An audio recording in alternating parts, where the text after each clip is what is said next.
For today's mini vlog nga guys, samahan nyo akong maglaway dito sa ginawang sukang inartem ni Erpat. Sa salitang Ilocano kasi artem o kaya inartem ang tawag nila dito. Diyan sa lugar nyo guys, anong tawag nyo dito kung sakaling gumagawa man kayo ng ganito? Paki-comment mo naman dito sa comment section kung anong tawag dyan sa inyo. Kaya nung nakita ko ang gumawa si Erpat ng ganito, dali-dali nga ako nagpabili ng empanada kay Mrs. Dahil sigurado bagay na bagay to dun sa vegan empanada. At syempre guys, masarap ding i-partner ito sa pritong lumpia, lumpiang gulay, chicharon, at kung ano-ano pang pwedeng isawsaw guys. Actually, pwede mo nga itong papakin, kainin mo lang yung sili, yung sibuyas, as in, masarap siya guys. Yung tipong pag pinapapak mo nga ito guys, mapapahanap ka talaga ng kanin. At ayun na nga guys, dahil nakabili na nga si Mrs. ng vegan style empanada, magmumukbang tayo for today's video. Bali, nabili nga pala ni Mrs. itong vegan style empanada dyan sa bayan. At gusto pa nga makiagaw nung langaw dito sa empanadang kakainin natin.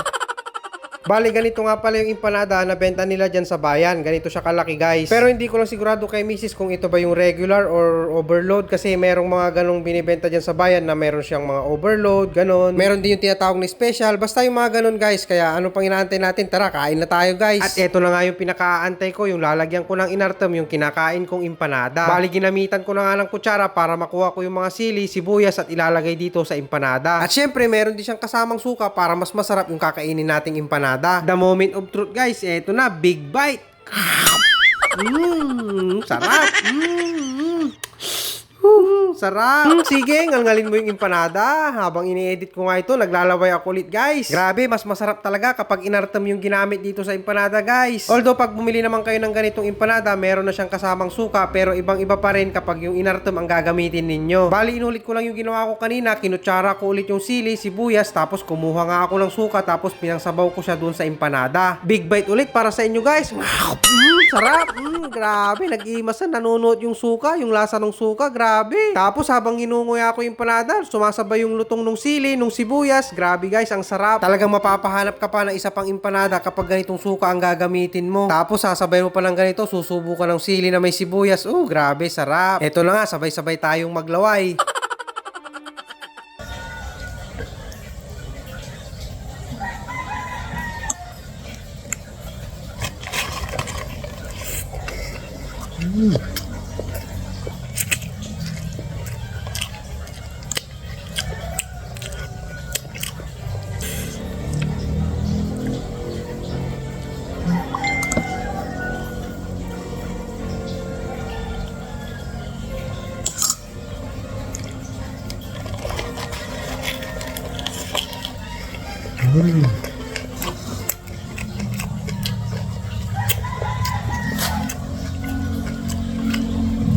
Grabe, mas sumarap talaga yung empanada nung ganitong suka ang ginamit natin. Kaya kung mahilig ka rin sa empanada, try mo rin tong ginawa natin. Malay mo, magustuhan mo rin, di ba? O paano guys, hanggang dito na lang muna ulit ang mini vlog natin. Tapusin ko lang tong kinakain kong empanada guys.